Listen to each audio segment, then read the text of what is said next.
हिमाचल च आई के कुते ना कुते सिर भ्रष्टा मुक्त वाली जी गल है विराम लगी है, क्योंकि जेडे हाल ही उपचुनाव हुआ दे उन्हें जेडे 6 बागी विधायक हुए कांग्रेस थे और बीजेपी ने प्रत्याशी बनाया, उन पर कई तरह के आरोप लगा दे। क्या भ्रष्टाचार देखिए मुक्त है? जितेंद्र जी, आपकी बात को मैं डिनाई नहीं कर सकता। भ्रष्टाचार के आरोप लगना और आरोप साबित होना, इन दोनों चीज़ों में जमीन आसमान का अंतर है, उसका डंका बजाया है। लकी जी एक गल पुछनी मैं तो भी तुम बार बार बोल दे तुहां दर्शकों भी सारी गल सुनी कि बीजेपी बार बार आरोप लगा दी कांग्रेस ने 70 साल कुछ नहीं किया, कुछ नहीं किया। क्या जेड़ा भी होया 10 साल च ही होया? नहीं, देखो, ये कहना तो कहीं ना कहीं एक गलत होगा कि पिछले कई वर्षों से सरकारें आई और गई, जब भारत एक आज़ाद हुआ उसके बाद कहीं ना कहीं भारतवर्ष को कठिनाइयाँ भी आई यहाँ के। जी नमस्कार, बहुत बहुत स्वागत थोड़ा।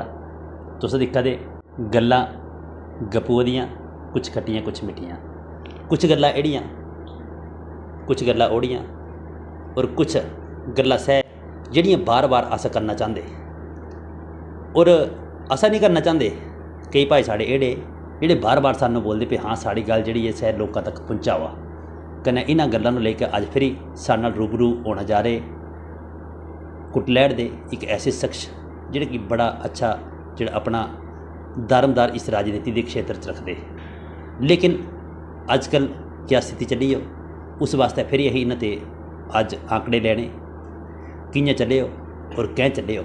इन्हां पर स्वागत करदे नहीं IT सैल जिहड़े भाजपा का है कुटलैहड़ का उहदे संयोजक लकी जी। सर बहुत बहुत स्वागत थोड़ा। नमस्कार। सबसे पहले चंबा एक्सप्रेस न्यूज़ का बहुत बहुत धन्यवाद, जो आज हमें यहाँ इस मंच पर आने का सौभाग्य प्राप्त हुआ। लकी, सबसे पहला मेरा सवाल रहेगा कि जेडे अजकल राजनीति चली हो उस राजनीति च क्या घटा दा कन्नै कि'यां उथल पुथल मची हो? देखिए जी, अगर मैं केंद्रीय राजनीति की बात करूं तो 2024 के अंदर भारतीय जनता पार्टी निर्विरोध चुन करके आ रही है और सत्ता में दोबारा मोदी जी प्रधानमंत्री की कुर्सी पर काबिज होने जा रहे हैं और हो भी चुके हैं, बस चार्ज उनको औपचारिक घोषणा बाकी है। कल मोदी जी हिमाचल आए थे, आपने बोला कि मोदी जी काबिज हो रहे हैं, लेकिन वहाँ पे फिर उन्हें जी गल्लां हियां उन्हें जी सह बोलबाणी थी फिर सह कितनी की सह ही कि जी इत्थे दी फलानी चीज़ इत्थे दी सह चीज़ इत्थे दी सह गल या इत्थे दी सह याद मेरी ताज़ा रही, लेकिन मुद्दे की कोई गल नहीं की। क्या गल मुद्दे ते कैं नट्ठा दी बीजेपी? देखो, मुद्दों से कभी भी भारतीय जनता पार्टी ना भागी है ना भागेगी और मोदी जी एक छोटे से गरीब परिवार से निकले हुए ऐसे कार्यकर्ता हैं जो आज पूरे भारतवर्ष में भारत का डंका बजाने में सक्षम हुए हैं और आज विश्व की जितनी भी बड़ी बड़ी ताकतें थी वो आज नतमस्तक भारत के सामने हो रहे हैं।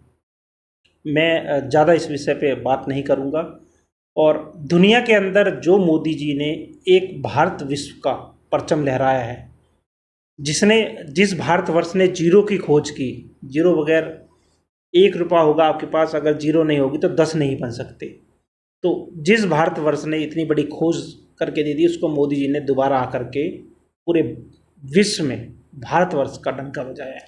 लकी जी एक गल पुछनी मैं तो भी तुम बार बार बोल दे तुहां दर्शकों भी सारी गल सुनी कि बीजेपी बार बार आरोप लगा दी कांग्रेस ने 70 साल कुछ नहीं किया, कुछ नहीं किया। क्या जेड़ा भी होया 10 साल च ही होया? नहीं, देखो, ये कहना तो कहीं ना कहीं एक गलत होगा कि पिछले कई वर्षों से सरकारें आई और गई, जब भारत एक आज़ाद हुआ उसके बाद कहीं ना कहीं भारतवर्ष को कठिनाइयाँ भी आई, यहाँ के नेताओं को भी कठिनाइयाँ आई।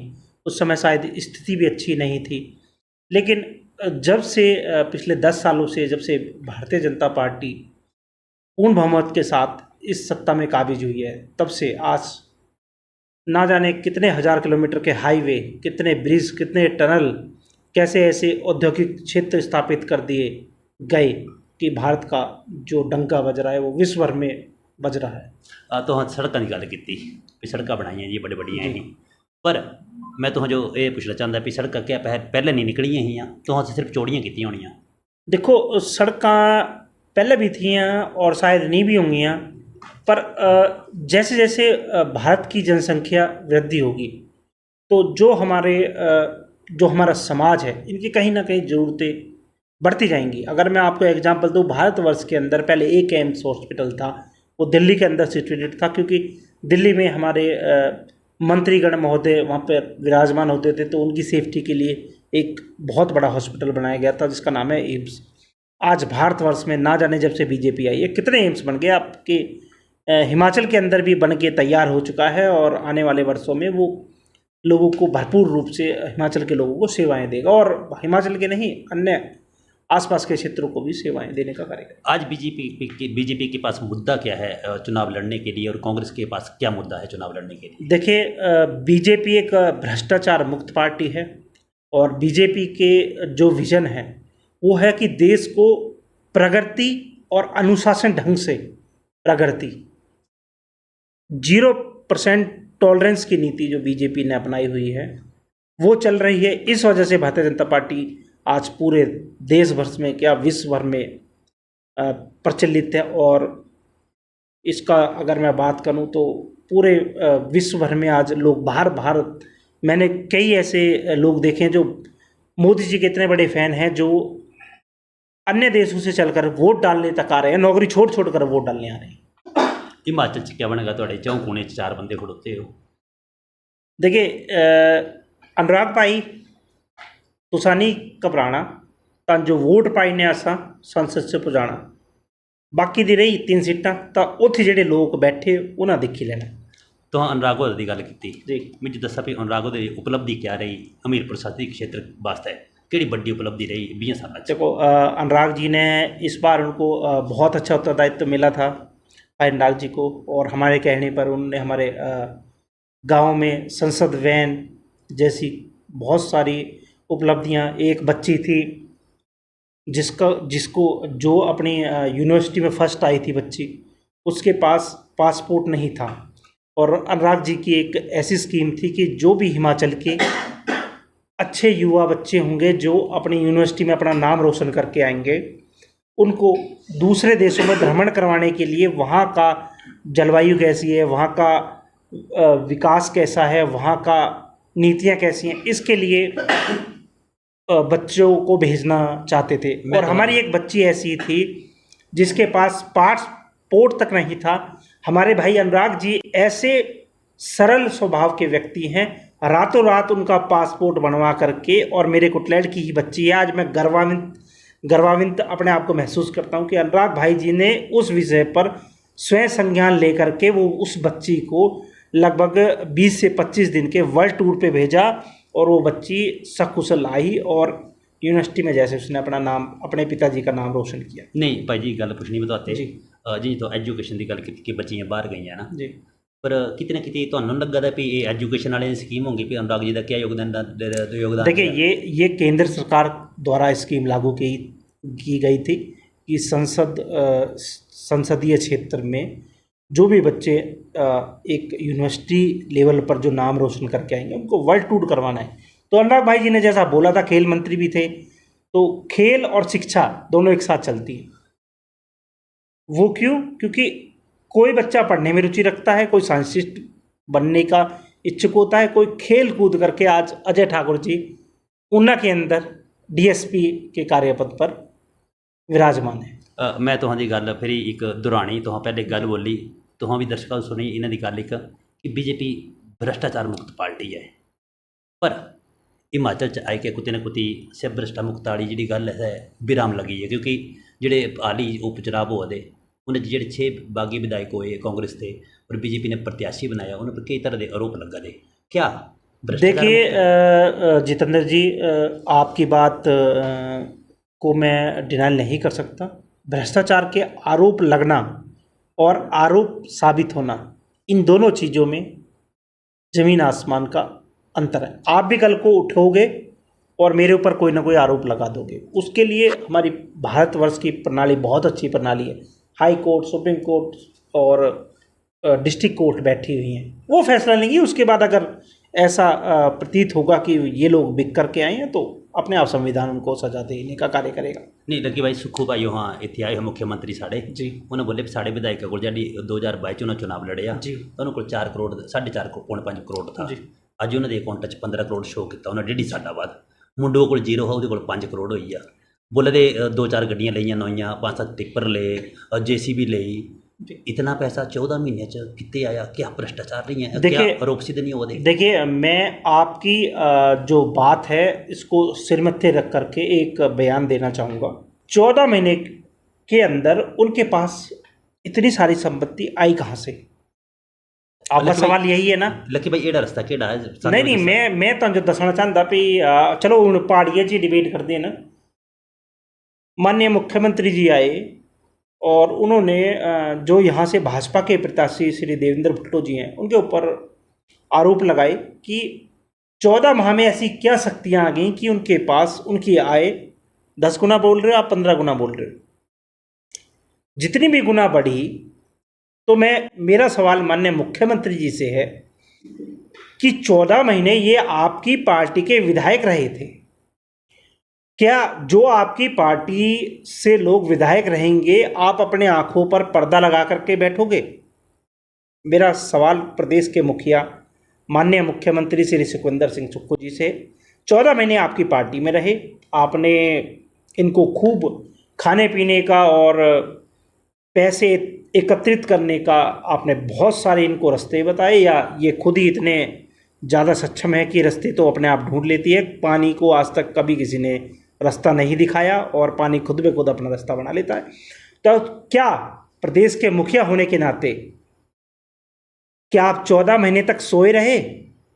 तब आपको आपके पैरों के नीचे ज़मीन नहीं खिसकी कि ये क्या कर रहे हैं, क्या नहीं कर रहे? जैसे भारतीय जनता पार्टी में शामिल हुए उसके बाद आपको इनके 14 महीने के कार्यकाल, आपको इनकी 14 महीने की जो इन्होंने आजीविका कमाई उस पर आपका ध्यान गया। आप 14 माह, इसका मतलब कि आप सोए रहे। अब जब चिड़िया चुग गए खेत तब काहे पछतावा होत। तो इस विषय पे आप कृपया करके मुख्यमंत्री जी इस विषय पे कार्य ना करें, और अगर आप 14 माह पहले एक माह की सभी विधायकों की, इनकी नहीं सभी विधायकों की रिपोर्ट लेकर के गए होते तो ना ही इतने ज़्यादा सक्षम होते और ना आपका भी ये कभी विरोध करते। पर भाई एड़ी केड़ी गिद्दड़ सिंगी इन्ना पर बढ़िया काम। गिद्दड़ सिंगी ऐसा है कि जितेंद्र जी पे जो टेंडर ठेके के माध्यम से जो 7 करोड़ का हमारे पूर्व माननीय कैबिनेट मिनिस्टर जो आरोप लगा रहे थे, जो 7 करोड़ का टेंडर था वो 11 करोड़ का किया गया, वो राज्य सरकार द्वारा किया गया। उसमें कहीं ना कहीं CM महोदय भी विलुप्त थे, और अगर 7 करोड़ का पिछली सरकार ने टेंडर उसको उठाया था तो ऐसी कौन सी शक्तियाँ आ गई? ऐसा कौन सा बजट में प्रावधान बढ़ गया? ऐसा क्या सीमेंट की बोरी 400 की जगह 800 की हो गई? ऐसा क्या सरिया जो 5000 का था वो 15000 का हो गया, जो आपने 7 करोड़ का टेंडर 15 करोड़ में किया? कहीं ना कहीं आप भी इस विषय में विलुप्त थे, दोनों ही विलुप्त थे। क्या कहना चाहेंगे आज राजनीति जी केड़े पासे जा दी? क्योंकि राजनीति देखी कि लोग अज टुटी गए और लोग सोचा दे भी करिए क्या। लोग मन च सोचा दे, दर्शकों हर बंदा हर व्यक्ति यही सोचा था भी अज वोट कुछ जो पाइए कने कैं पाइए, क्योंकि दिखा गया था अज तां आइए कने कल तुआं चलीए, है ना? तो क्या होई है इस राजनीति नो?